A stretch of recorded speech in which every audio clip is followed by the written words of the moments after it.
On this edition, we're going to be doing the Premiere Pro, and we're going to learn how to do some of the basic things in Premiere. First thing you want to do is you want to click on the Adobe Premiere icon, which will bring up a loading screen, and that'll bring up your Premiere startup. You want to do a new setting, new project. Basically what you want to do here is, here's your video settings, such as your audio and video and stuff like that, for when you actually import video files into your new project. It's actually very important that you remember which settings that you shot your stuff on. I'm just doing a tutorial video, so I'm just gonna quickly go through this. I have recently shot another tutorial that I'm going to use as the video settings, so I don't really need to worry about this stuff for now. So I'll just name this do Josh's cool vid, put 2 many O's, part 1, and then you want to click OK on that, and that'll bring up another sequence which basically just shows you the available presets, which allows you to change the settings of your video. Basically you need to remember, again, like I told you, what you shot on, because then you just plug in these little presets and it will automatically set your settings for you when you bring your project into Premiere. Right now we're just doing a tutorial video, and I'm just going to be importing some files from my previous tutorials, like my previous tutorial, into Premiere, so I don't really need to worry about that right now. So I'll just rename this again, which is basically just your entire sequence name when you bring it up into Premiere. I'll call this again Josh's cool video part 1, and then click OK. Here is basically your dock settings. This is your entire dock right here. This will be your video viewer window, which when you bring in imported files, it'll go down to here, and then you'll basically just drop that into there, and then you can put the files back into your timeline, which you can manipulate and basically cut in and out points and set them so then once you're done here, you can bring them in here and you can create a video. This is actually a software that I've I've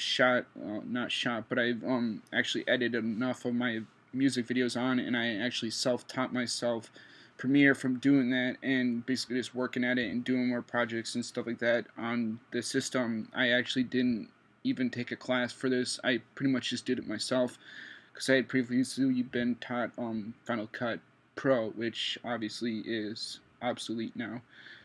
Basically this is your timeline, and obviously it looks kind of like a timeline because you've got your time settings and your time code, and if you want to, you can go through it individually of your scenes and time code it, and then when you bring it into Premiere, your finished product, it'll actually align your time code with your time code, and you can do stuff like that.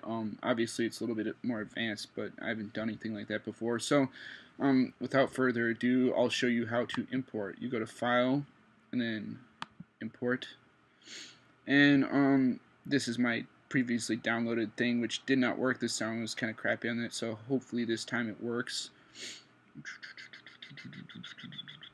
See which one I want to do, and then you can click either both of them or one of them at a time.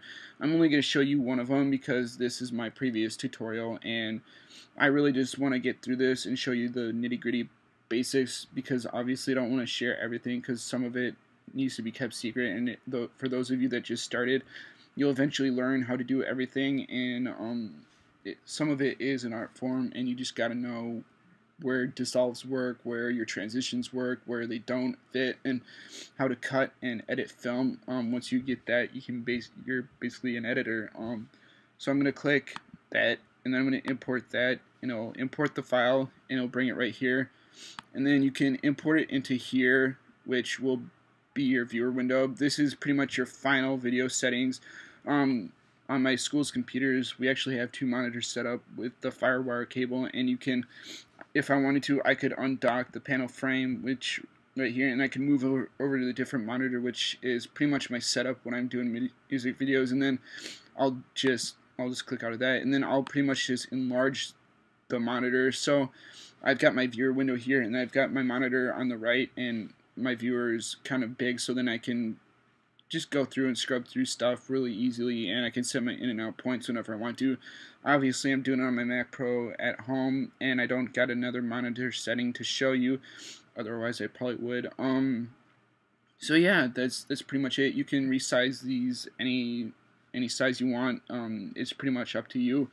But here's your video settings. To set your in and out points, basically all you do is press I on your undo. So like you'll go to your viewer settings and you'll click I, which will be your in and out. Your O will be your output setting. So I'll scrub towards the end of the video and I'll click O, which will set your out point. You can either drag the entire video or you can drag the entire audio file. For my purposes right now, I'm just going to drag the entire video and align it right here. Change settings, which will give you this yellow little outline, which means you have not rendered your entire video. This is nothing to worry about because you can actually scrub through your video in real time and actually edit your in and out points while you're editing your video, and even when you're doing your video effects, you can actually edit while doing that as well.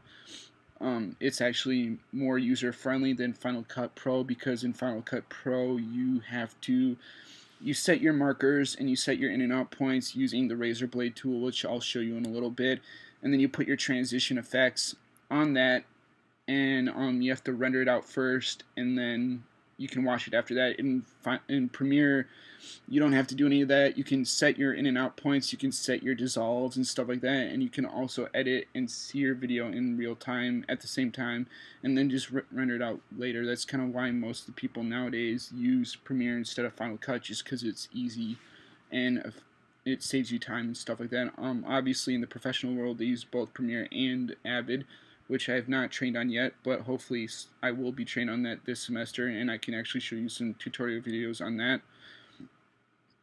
So without further ado, I'm going to import the rest of my video, and I'm going to import the audio file. You can do them again at the same time, or you can do it at different times. I just prefer it this way so I know I get it in. And then you can drag your audio file and then put it in here and align it with your video, and you can actually play it. So we'll take a look at that. So, hey guys, I'm actually doing a new screen capture, and I'm going to show you how to actually download. And for the purposes of time, I'm going to cut that a little bit. So you can basically just scrub through your entire video. You can set your audio gain, which is basically your levels right here, which is right here, and you can set it. Let's say you don't want it to be so loud and you want it so it's at a pretty enjoyable audio level. You can do that. You can go to, hold on, just set it to -12 or -18, whatever works for you. The minimal audio level for anyone's preferences is mostly -18, but obviously depending on your situation you can go up or down. Click OK, and then it'll automatically do that for you, and then your audio level will never go past that mark.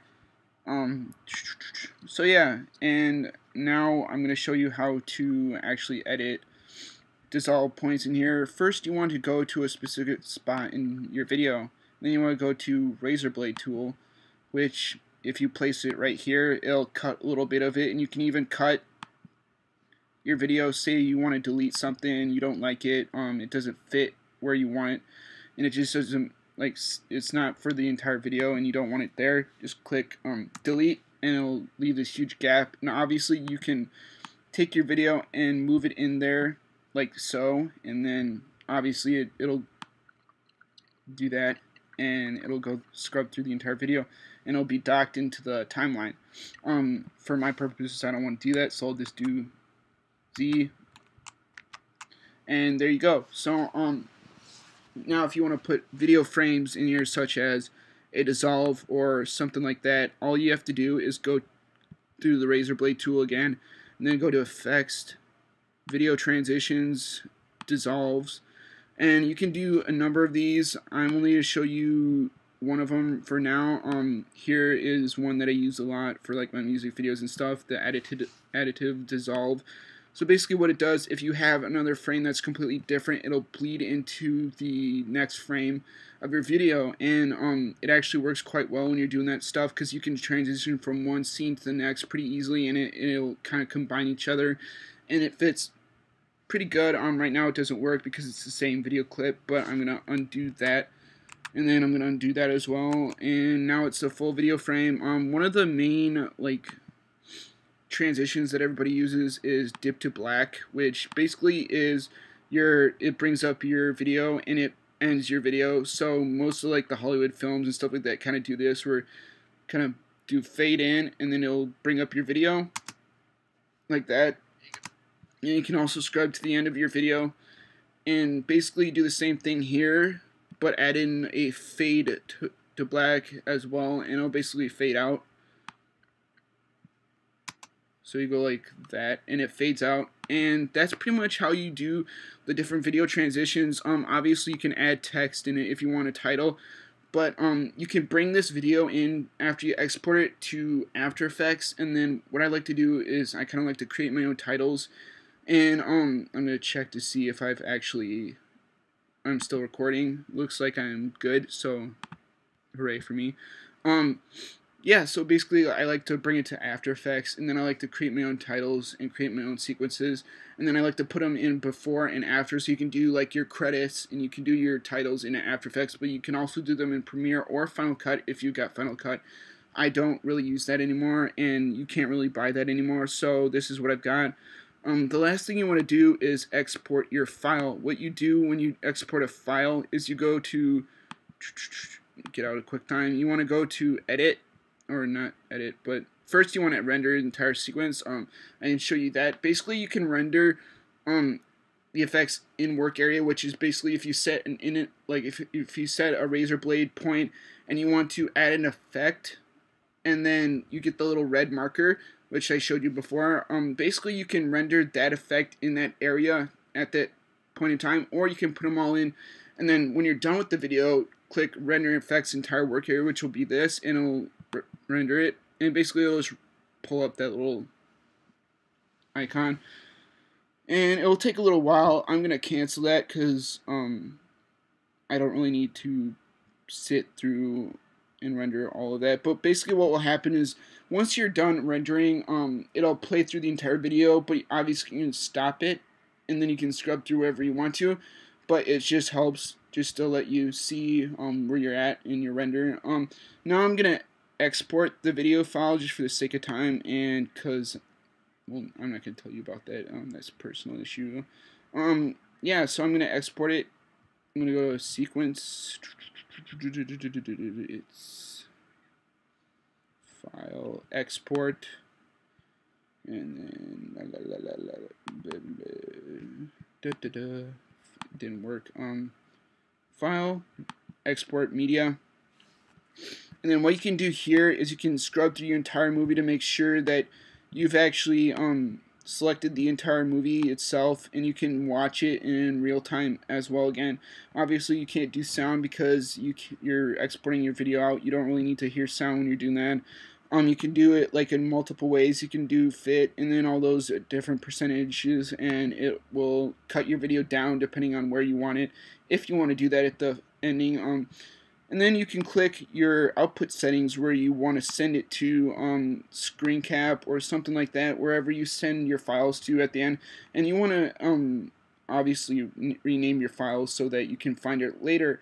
Right now I'm not going to do that because I don't want to send it. And then after that, what you basically want to do is you want to make sure your export video and export audio files are checked, and then you can go to format, and basically if you're going to be editing on a H.264, which is a faster load time for, say, After Effects and stuff like that, you want to click that, or you can pretty much just change it to wherever you want to. I'm not going to do that, but then you click export or Q and then export, and then it pretty much just exports it to wherever you set it.